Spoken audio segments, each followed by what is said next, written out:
Hello everyone, welcome to my class. और आज के मेरे क्लास का टॉपिक है पदबंध और उसके प्रकार। ये हिंदी व्याकरण है और क्लास 9th और 10th का टॉपिक है ये। और सीबीएसई बोर्ड के लिए बहुत इंपॉर्टेंट टॉपिक है। तो मैं यहाँ पे क्या क्या आपको देने वाली हूँ इस वीडियो के माध्यम से। तो इस वीडियो के माध्यम से मैं आपको पूरा पदबंध समझाऊंगी, कितने प्रकार के पदबंध होते हैं, उदाहरण दूंगी मैं उसको। और साथ में मैंने लास्ट में एक प्रैक्टिस शीट भी डाल के रखा हुआ है, ताकि आप एक बार प्रैक्टिस कर लो तो आपको जो भी डाउट्स है या जो भी आपके दिमाग में बोलते हैं ना, जो छोटे मोटे जो डाउट्स रहते हैं वो क्लियर हो जाए। तो हम स्टार्ट करते हैं आज का हमारा वीडियो। और हमारा आज का टॉपिक वो है पदबंध। सबसे पहले शब्द क्या होते हैं। मैंने शब्द और पद के लिए बहुत अच्छा वीडियो बना के रखा हुआ है, आप वहां पे भी जाकर देख सकते हो। पर मैंने यहाँ पे एक लाइन में उसको समझाने की कोशिश की। शब्द वर्णों के मेल से बना स्वतंत्र सार्थक ध्वनि समूह शब्द कहलाता है। एग्जाम्पल, लड़का, लड़की, कंप्यूटर, कमला। वर्णों से जो मिलकर बनते हैं उसको हम शब्द कहते हैं, ठीक है। अब पद क्या होते हैं। पद व्याकरण के नियमों से बंधे हुए होते हैं। व्याकरण मतलब क्या है, जहां पर आप कर्ता, कर्म, एक वचन, बहुवचन, इस सारी चीजों का उपयोग करके जब कोई बोलते हैं ना एक सेंटेंस जैसा बनाते हैं उसको हम पद कहते हैं। लड़का पढ़ रहा है, लड़की नाच रही है, दिस इज कॉल्ड द व्याकरण से बंधे हुए। अब इसके बाद आता है पदबंध। ओके, पदबंध का अर्थ क्या है। बहुत बार आज के समय में बोलते हैं ना कि आज सीबीएसई ने अपना पैटर्न जब से चेंज किया है लास्ट ईयर से, तो वो क्या पूछते हैं पदबंध किसे कहते हैं, उसका उदाहरण दीजिए। पदबंध कितने प्रकार के होते हैं। तो आपको पदबंध की परिभाषा हमेशा याद रखनी है या आप समझ लीजिए। तो पदबंध की परिभाषा क्या है। दो या दो से अधिक पद मिलकर एक ही शब्द, इकाई, संज्ञा, सर्वनाम, विशेषण, क्रिया, अव्यय आदि का काम करते हैं, ऐसे पद समूह को हम पदबंध कहते हैं, ठीक है। पद याद रखिएगा, शब्द से मिलकर जो बनते हैं, जो व्याकरण के रूप में बने हुए होते हैं, उसको हम पद कहते हैं। और पदबंध जब दो या दो से अधिक पद मिलकर बनते हैं। दूसरे शब्दों में समझ लीजिए, कई पदों के योग से बने वाक्यांशों को जो एक ही पद का काम करते हैं उसे हम पदबंध कहते हैं। तो सेकंड वाला is very easy. Okay, example देखते हैं। सबसे तेज दौड़ने वाला छात्र जीत गया। सबसे तेज दौड़ने वाला छात्र जीत गया, एक एग्जाम्पल है। ओके, ये कौन सा पदबंध कहलाएगा, तो ये संज्ञा पदबंध कहलाएगा। अब आपको पता है संज्ञा की परिभाषा क्या होती है। संज्ञा जहां पर नाम, व्यक्ति का नाम, जाति या भावना आती है। ओके, जातिवाचक, व्यक्तिवाचक और भाववाचक संज्ञा, तो हम संज्ञा कहते हैं। तो यहाँ पे क्या दिखा रहा है, सबसे तेज दौड़ने वाला छात्र जीत गया। अब आपको ये भी याद रखना है कि जब आपसे पदबंध पूछा जाता है, ओके, जब आपको पदबंध से क्वेश्चंस आते हैं, तो या तो वो अंडरलाइन किए हुए रहेंगे जैसे यहाँ पे मैंने दिया, या वो डार्क किए रहे होंगे, ठीक है। या आज के समय में बोलते हैं ना सीबीएसई उसको भी चेंज कर रही कि वो आपसे कुछ नहीं, वो सिंपल रहेंगे और बस ये पूछ लिया जाता है कि ये कौन सा पदबंध है। तो पदबंध को समझना, उसके लिए पहले संज्ञा को समझना, सर्वनाम को समझना, विशेषण को समझना, क्रिया को समझना बहुत जरूरी है, ठीक है। तो संज्ञा आपको पता है। दूसरा, यह लड़की अत्यंत सुशील और परिश्रमी है। देखिए, किसी की विशेषता जो चीज बताई जाती है, सपोज एक जस्ट एग्जांपल है, तो बहुत बड़ा एग्जांपल है अभी समझाने के हिसाब से। लाल फ्रॉक, यह लाल फ्रॉक है। फ्रॉक की क्या विशेषता है, तो लाल रंग की है। किसी भी चीज की जब आप उसकी विशेषता बताते हो, जैसे इसको एडजेक्टिव, तो वो क्या कहलाता है, विशेषण। ओके, तो यहाँ लड़की की क्या विशेषता बताए, अत्यंत सुशील और परिश्रमी है, तो वो क्या हो गई, उस लड़की की विशेषता हो गई।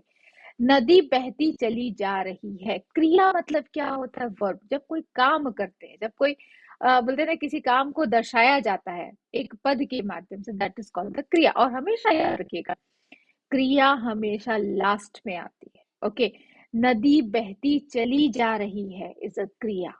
ओके, नदी कल कल करती बहती जा रही है। अब कोई भी काम अगर आप करते हो, कोई भी क्रिया जिसको काम, राइट, वो जब आप करते हो तो कैसे करते हो, अच्छा करते हो, बुरा करते हो, सही करते हो, गलत करते हो, ये क्या कहला जाती है, उस कार्य की विशेषता कहला जाती है या उस क्रिया की विशेषण।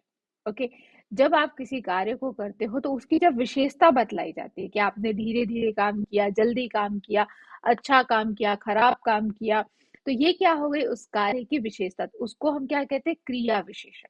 ओके, नदी कल कल करती बहती जा रही है, मतलब वो क्रिया की विशेषता बता रही। नदी धीरे धीरे बहती जा रही है, मतलब वो क्रिया की विशेषता है कि भाई नदी धीरे बह रही है, नदी तेज बह रही है, नदी कल कल बहती, तो ये नदी, बहती हुई नदी की विशेषता है। मैं जानबूझ के यहाँ पे थोड़ा टाइम दे रही हूँ ताकि आप पहले ये समझ लीजिए कि संज्ञा विशेषण क्रिया और क्रिया विशेषण क्या होता है। अगर आपने ये एग्जाम्पल से समझ लिया तो समझ लीजिए आपका 90% काम खत्म हो गया। ठीक है, लेट्स लेट्स उसका पदवन की विशेषताएं। पदवन क्या होती है, इसकी विशेषताएं क्या होती है। आज के समय में बोलते हैं ना कि अब वो गया वो समय जब सीबीएसई आपको एमसीक्यू क्वेश्चंस पूछता था, अब बहुत सारे क्वेश्चंस ट्रिकी कर दिए गए। पदवन की विशेषताएं क्या होती है, तो पदवन एक से अधिक पदों का होता है। पदवन के सभी पद परस्पर संबंध होकर एक इकाई के रूप में काम, एक इकाई मतलब एक यूनिट के तरीके से काम करते हैं। ठीक है, पद के स्थान पर पदबंधों का प्रयोग हो सकता है। क्योंकि पदबंध पद से अधिक बड़ा होता है इसलिए इसके अर्थ में पद से अधिक स्पष्टता और निश्चितता होती है। पद क्या होते हैं, छोटे होते हैं। पदबंध क्या होते हैं, थोड़े बड़े होते हैं। तो इसलिए स्पष्टता मतलब ये बहुत क्लियर होते हैं। ठीक है, पदबंधों से बने वाक्य अपेक्षाकृत छोटे होते हैं और साथ ही अधिक अर्थ प्रकट करने वाले। इससे आप छोटे रहते हैं लेकिन क्या होता है, इनके मीनिंग्स बहुत अच्छे होते हैं। ठीक है, पदबंध संपूर्ण वाक्य नहीं वाक्यांश मात्र होते हैं। जो पदबंध बनेगा वो पूर्ण वाक्य नहीं होता, वो वाक्यांश होता है। ये उसकी विशेषता होगी। अब पदबंध के प्रकार कितने हैं, भेद कितने हैं। ओके, प्रकार भी वही मीनिंग होता है, भेद भी। तो पदबंध के कितने प्रकार होते हैं, तो 5 प्रकार। संज्ञा, सर्वनाम, विशेषण, क्रिया, क्रिया विशेषण। 1 मिनट, मैंने आपको पहले पेज में संज्ञा, विशेषण एंड क्रिया और क्रिया विशेषण बताया था। What is the meaning of सर्वनाम। सर्वनाम क्या होते हैं, सर्वनाम का मतलब क्या होता है। सर्वनाम वो शब्द होते हैं जो हम संज्ञा की जगह पे उपयोग किए जाते हैं।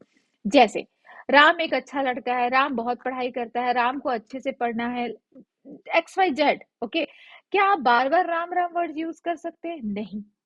बोलने में, सुनने में, लिखने में अच्छा नहीं लगता। तो हम क्या करते हैं, उसकी जगह के सर्वनाम जैसे शब्दों का उपयोग करते हैं। राम बहुत अच्छा है, राम की पढ़ाई बहुत अच्छी जगह में वह बहुत अच्छा लड़का है, उसने अच्छी पढ़ाई की। ये जो वह, उसने, आपने, तुम, ये सारे जो शब्द है वो सर्वनाम है। तो जब आपको सामने जब आपको मैं भी एग्जाम्पल के तौर पे दूंगी, जब सर्वनाम शब्द आएंगे तो आप उसको सर्वनाम पद बन कहेंगे। ओके, तो अब क्या है, पहला जो हमारा भेद है वो संज्ञा पदबंध। संज्ञा हमें पता है, राइट। वाक्य में संज्ञा का काम करने वाला पद समूह, जो पद है, जो समूह है वो संज्ञा का काम कर रहा है। ठीक है, उसे हम संज्ञा पदबंध कहते हैं। संज्ञा पदबंध में शीर्ष पद संज्ञा का होता है तथा शेष पद उस पर आश्रित होता है। आश्रित होना मतलब क्या, तो उसके ऊपर डिपेंडेंट होता है। ठीक है, तो सरल शब्दों में क्या है, वह पदबंध जो किसी वाक्य में संज्ञा का कार्य करता है संज्ञा पदबंध कहलाता है। ठीक है, ऐसा कोई वाक्य है जिसमें संज्ञा का कार्य हो रहा है, जिसमें संज्ञा दिखाई जा रही है, तो वो संज्ञा पदबंध है। आप जैसे एग्जाम्पल पढ़िए, साल भर परिश्रम करने वाला छात्र, छात्र इज अ संज्ञा। ओके, 4 ताकतवर मजदूर इस भारी चीज को उठा पाए, 4 ताकतवर मजदूर। ओके, दिस इज संज्ञा। राम ने लंका के राजा रावण को मार गिराया, राम, लंका, राजा, रावण, ये सारे के सारे नाम है, संज्ञा। ओके, 2 ताकतवर आदमी इस भारी चीज बेश को उठा पाए, संज्ञा। मेहनती छात्र ही अच्छे अंक प्राप्त करते हैं, संज्ञा। दशरथ पुत्र राम ने रावण को मार गिराया, नाम, संज्ञा।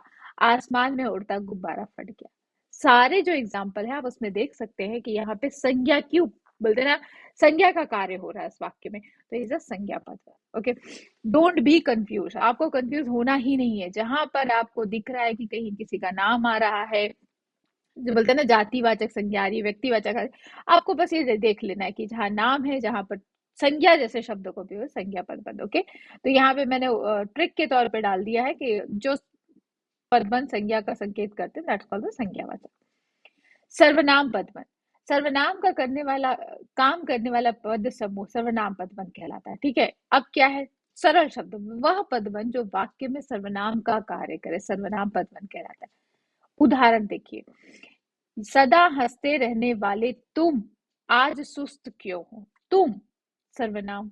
ठीक है, आए बाहर से आए छात्रों में कुछ मांसाहारी है, कुछ मांसाहारी है मतलब सर्वनाम। शेर की दहाड़ तरह दहाड़ने वाला वह कांप क्यों रहा है, वह सर्वनाम है। हमारे देश के नेताओं में कुछ नेता अच्छे हैं, सर्वनाम है। शरारत करने वाले छात्रों में से कुछ पकड़े गए, सर्वनाम है। विरोध करने वाले लोगों में से कोई नहीं बोला, सर्वनाम है।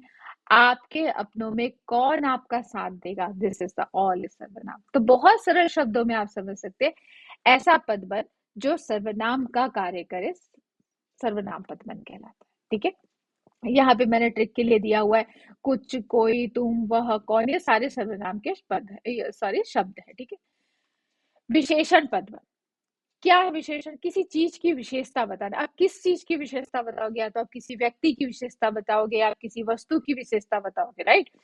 वह पदबन जो किसी संज्ञा या सर्वनाम की विशेषता बतलाता है, विशेषण पदबन कहलाता है। ठीक है, आप संज्ञा क्यों बोला है यहाँ पे? किसी व्यक्ति का, वह व्यक्ति बहुत अच्छा है, उसका स्वभाव बहुत दयालु है, दिस इज सब विशेषता, उसकी आप उसकी क्वालिटीज बता रहे हो, राइट? तो किसी संज्ञा के बारे में बात करो।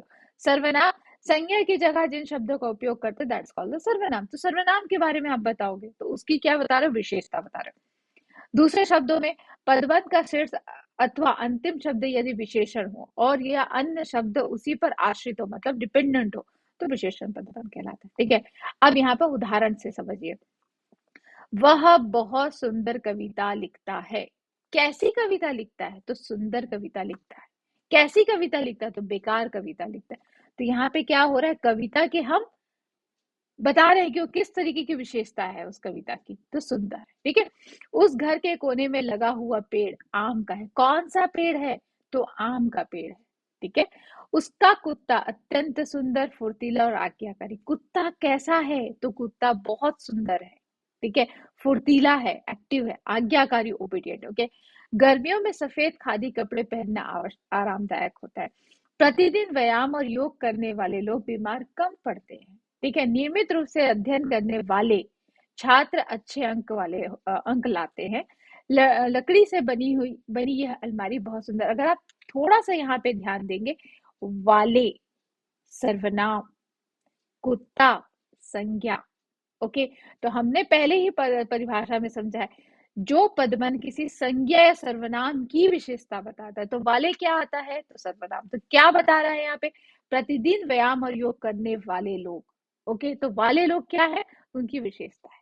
ठीक है, तो सर्वनाम और संज्ञा की जो विशेषता बताता है दैट इज कॉल्ड द विशेषण पदबंध। ओके, क्रिया मैंने पहले एक्सप्लेन किया। क्रिया करना मतलब क्या था? किसी काम को करना। मैं पढ़ा रही हूँ, और ट्रिक हमेशा याद रखिए, क्रिया हमेशा लास्ट में आती है। आपके सेंटेंस का सबसे लास्ट फॉर्म होता है क्रिया। ठीक है, जब एक से अधिक क्रियापद मिलकर क्रिया का काम करने वाली एक भाषिक इकाई का निर्माण करते हैं तो वह भाषिक इकाई क्रियापद कहलाती है। मुझे दिखाई पड़ रहा है। ठीक है, सरल शब्दों में आप कह सकते हैं कि वाक्य में कई पद मिलकर जब क्रिया का कार्य करते हैं या क्रियापद कहलाता है। ठीक है, अब उदाहरण देखते हैं। कविता पढ़ते पढ़ते सो गई। मैंने कहा ना, क्रिया हमेशा लास्ट पे आएगी। तो कविता क्या कर रही थी? तो पढ़ते पढ़ते सो गई। ठीक है, विद्यालय के बच्चे इस समय राष्ट्रगान गा रहे हैं। दिस इज द क्रिया। पिताजी अब तक दफ्तर से आ गए होंगे। दिस इज द क्रिया। वह विद्यालय से सीधे घर की ओर आया होगा। क्रिया। दादी हर रात हमें नई नई कहानियां सुनाती है। ठीक है, क्रिया।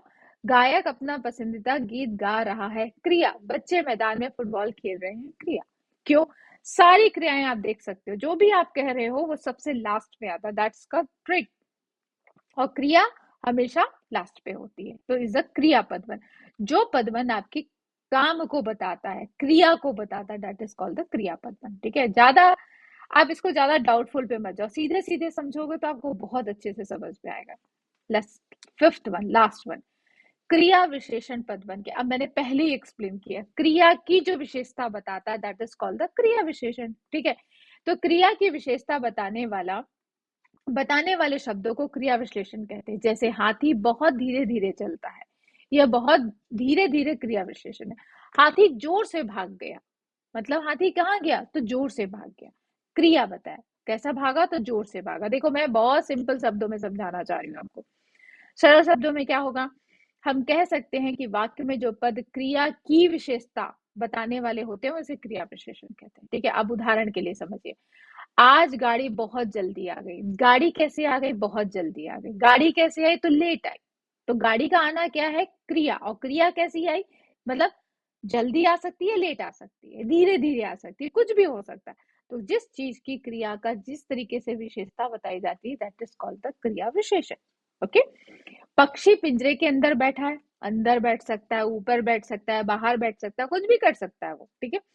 मैं इस माह के अंत तक आऊंगा, मैं माह के प्रथम में भी आ सकता हूँ, सेकेंड वीक में भी आ सकता हूँ, थर्ड वीक में भी आ सकता हूँ, अंत में भी आ सकता हूँ, आ जाऊंगा। कब आऊंगा? तो अंत तक आऊंगा। खिलाड़ी मैदान की ओर गए, मैं तो तेज भागते भागते बहुत थक गया, मैं तो धीरे धीरे घर गया। क्रिया, अनामिका सप्ताह के अंत तक आ जाएगी। बच्चा घुटनों के बल चलता हुआ दादी के पास पहुंच गया। आप जितने भी एग्जाम्पल्स देख रहे हैं उसके साथ साथ मैंने अपने खुद के भी वहीं के वहीं आपको प्लस माइनस करके एग्जाम्पल दिला दिए, दिखा दिए, समझा दिए। तो दैट इज कॉल्ड द क्रिया विशेषण। जो क्रिया की विशेषता बताए दैट इज कॉल्ड द क्रिया विशेषण। और आपको यही समझना है, जब आपके पास एमसीक्यू क्वेश्चंस आते हैं, जब आपके पास क्वेश्चंस आते हैं, आपको समझना है कि यहाँ पे क्या बता रहा है। अगर खाली क्रिया है तो वो क्रिया विशेषण हो जाएगा। अगर किसी क्रिया की विशेषता बता रहा है, कोई काम कैसे किया गया है, कब किया गया है, क्यों किया गया, तो वो हो जाएगा उसकी विशेषता, तो वो हो जाएगा क्रिया विशेषण। ठीक है। अब मैंने जो अभी पहले ही कहा था आपको कि मैंने यहाँ पे एक वर्कशीट दी हुई है, तो ये वर्कशीट है जो बोलते हैं ना कि जो एमसीक्यू क्वेश्चन रिलेटेड जो आते हैं, और इसमें काफी सारे 30 क्वेश्चन है, और 30 क्वेश्चन मेरे ख्याल से इनफ है आप लोगों को प्रैक्टिस के लिए। और लास्ट में इसके सारे के आंसर्स दिए हुए हैं। तो मैंने कोशिश की है आपको सही बहुत सरल शब्दों में समझाने की, और I hope you understand. And thank you so much.